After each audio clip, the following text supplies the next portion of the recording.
All right, my fellow agents, welcome back. It is I, X7, your host of Zenorama, the podcast of heroes and monsters. Today we are going to be reviewing Them, which Sven Gulli showed last night, and I have not watched for a couple of years.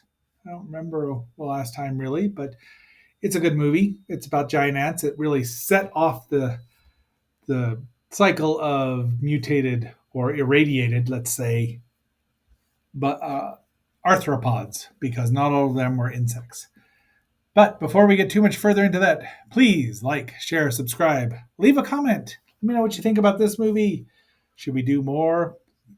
I think we've done the Deadly Mantis already. Yes, which is good, but it follows this movie so much in the path of um, them, and really, them follows in the path of the giant of uh, the Beast from 20,000 Fathoms.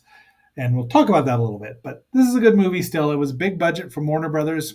And like I said, before we get too much further into, are you ready? Let's dive into this anthill.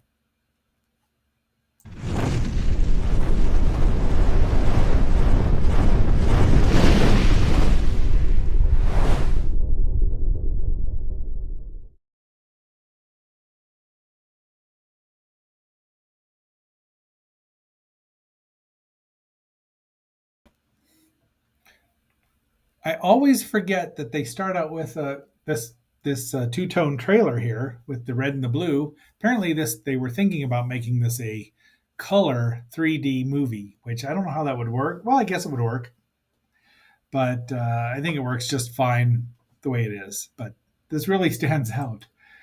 We see our cast here: James Whitmore, James Arness, and Joan Weldon.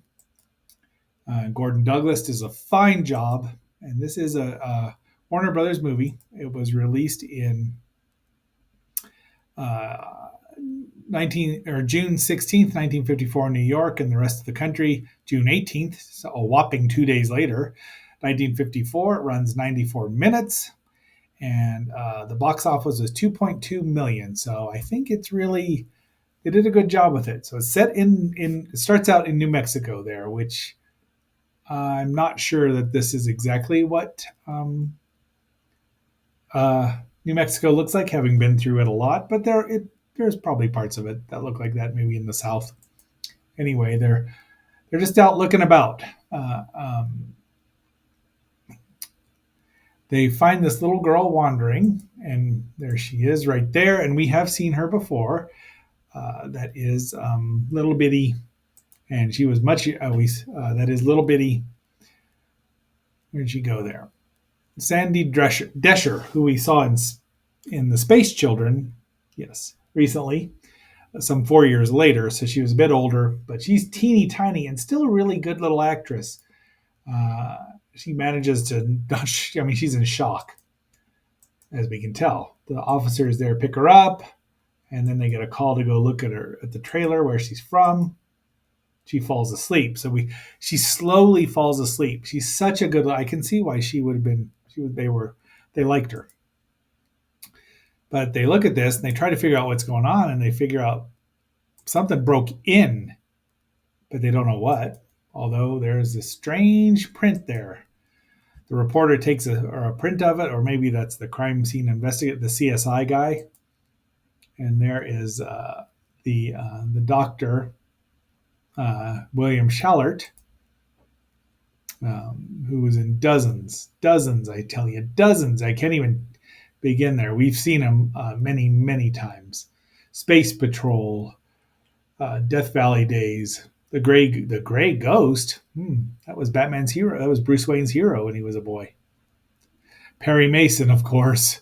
One, two, three episodes. Hey Genie, not Dead or Alive, The Rifleman. He just works solidly. Star Trek, the original series, as Niles Barris in The Trouble with Tribbles. I knew I recognized him. There you go. That's all we need to know. There's a classic police car at Johnson's General Store, and it's a mess too. And they find ants there all over the sugar. This poor schlub gets left. He dies off screen. Our hero, James Whitmore, Sergeant Ben Peterson of the New Mexico State Police, is distraught, but his supervisor says, nope, it wasn't you. They call in James Arness, um, Marshall Dillon himself as Agent Robert Graham, Bob, if you will. And they can't figure out heads or tails, so the autopsy doesn't show anything. And they get this: these doctors, the doctors Medford of the Department of Agriculture are arriving, and we'll see them in a moment. That's Edmund Gwynn Gwen of the USDA, and then his daughter comes out, and that's Pat, his daughter Pat, who's also a doctor, as Joan Weldon. So that's our main cast, and they are, what do they call these?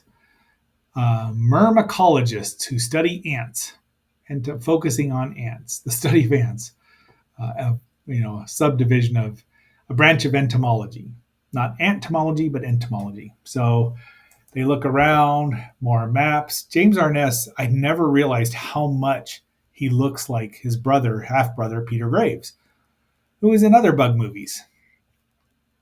So he wants to interview the little girl, and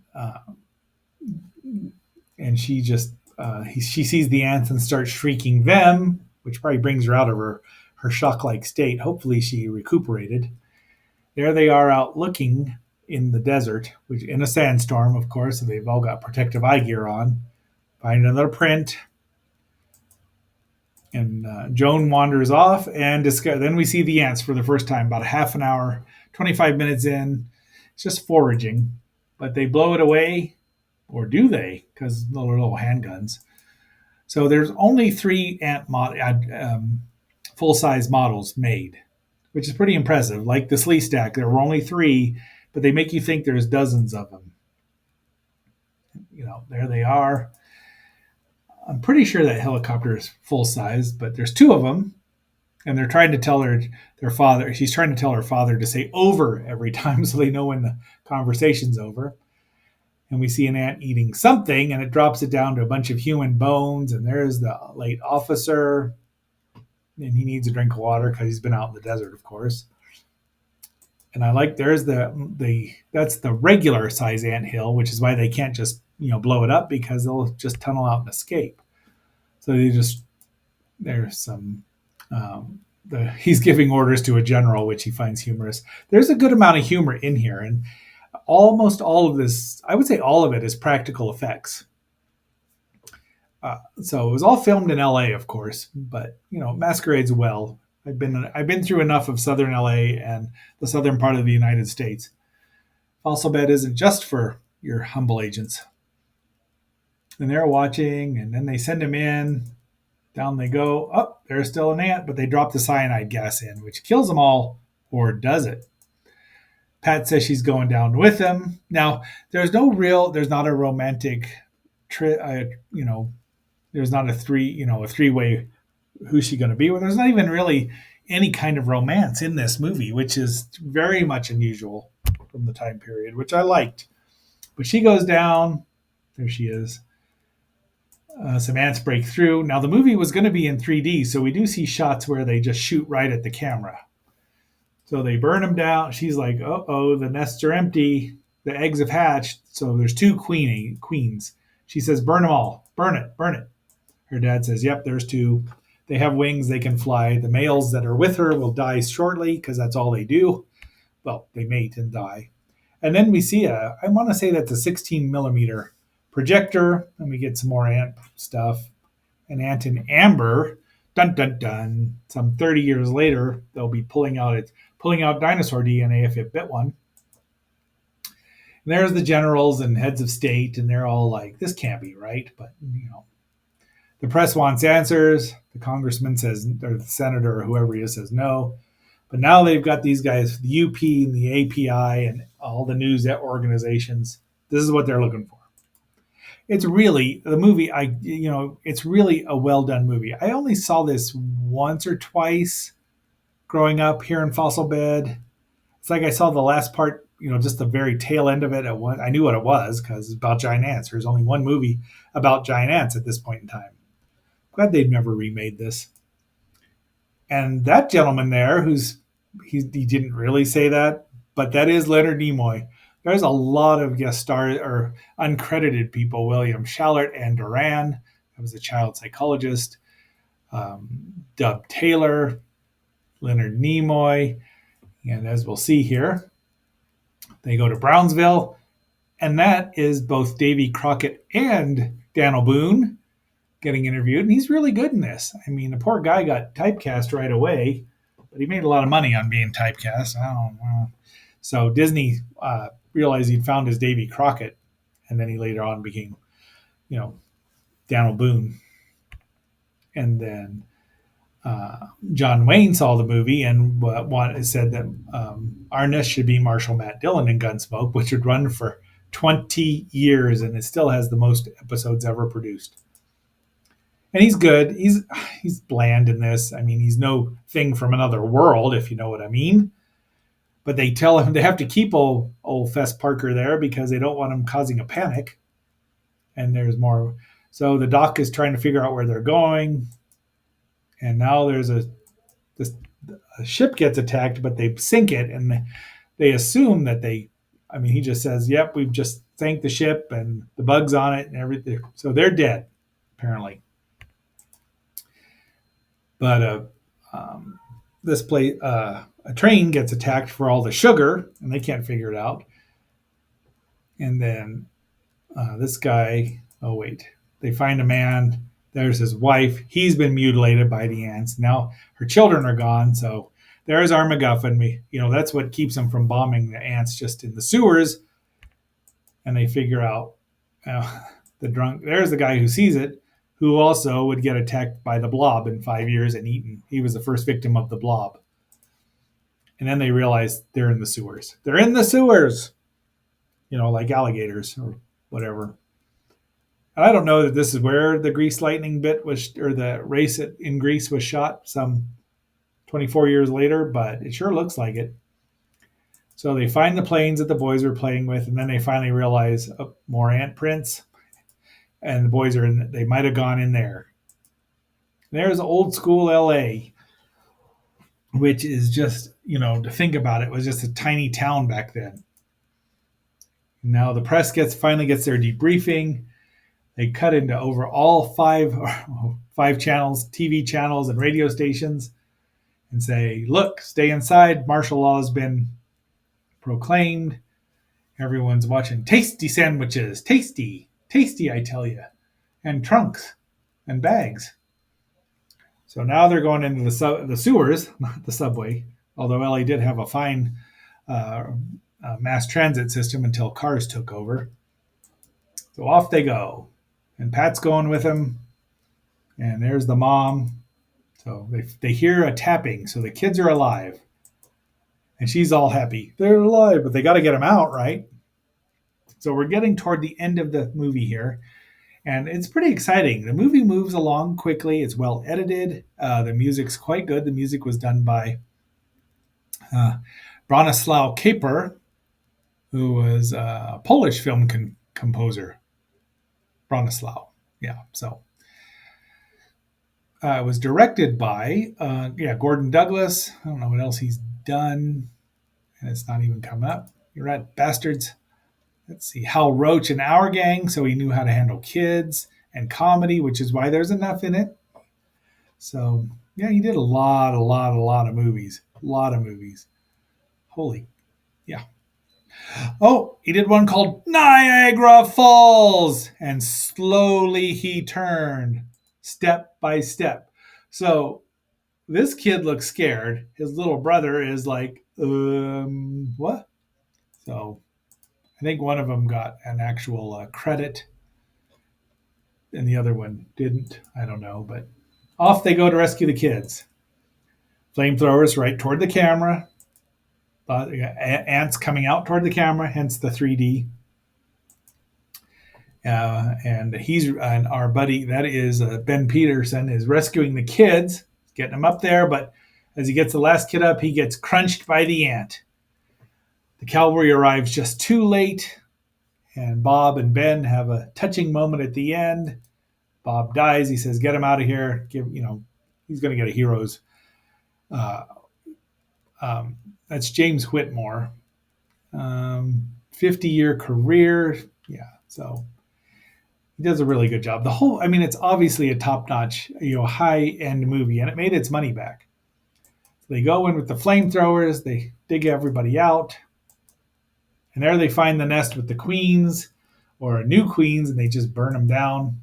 Fortunately, they just, they can be shot to death or they can get burned, and they do.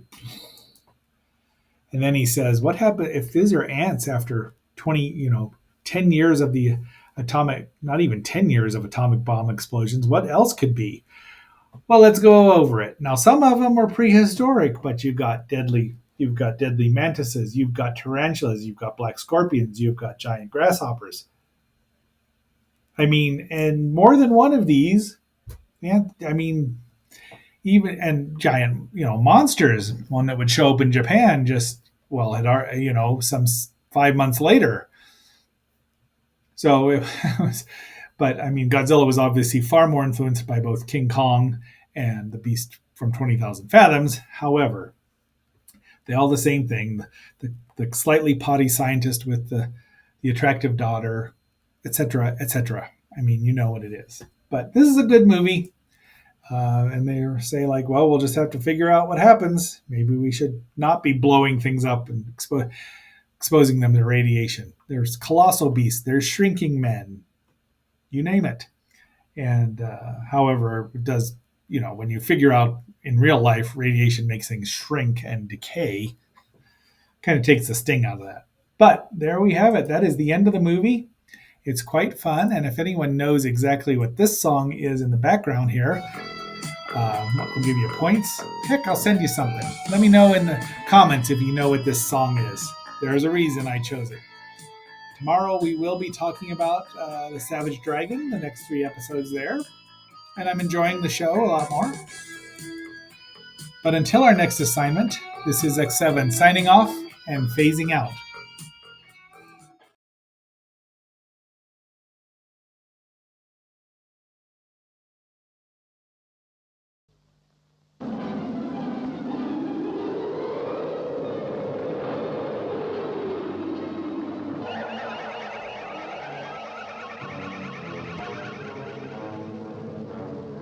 Seven young people shipwrecked on a mysterious island.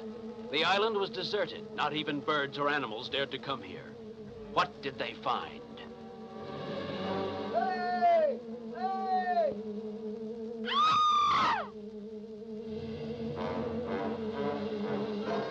Seaweed, fish, and turtle's eggs. Anything we can eat, as well as snakes and lizards. Just let me finish. There's a lot of grass growing around here. You can eat the roots. You can eat the roots of a lot of plants here. You never thought of that, did you? They were driven to the edge of starvation. Food was scarce, and they were forbidden to eat the mushrooms that grew on the island. Fear and hunger turned them against each other.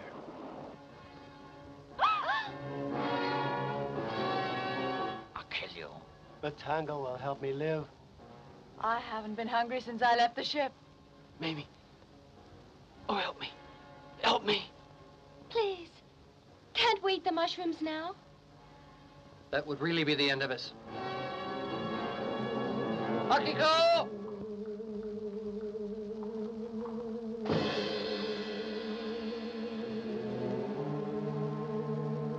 Look out! Oh, look out!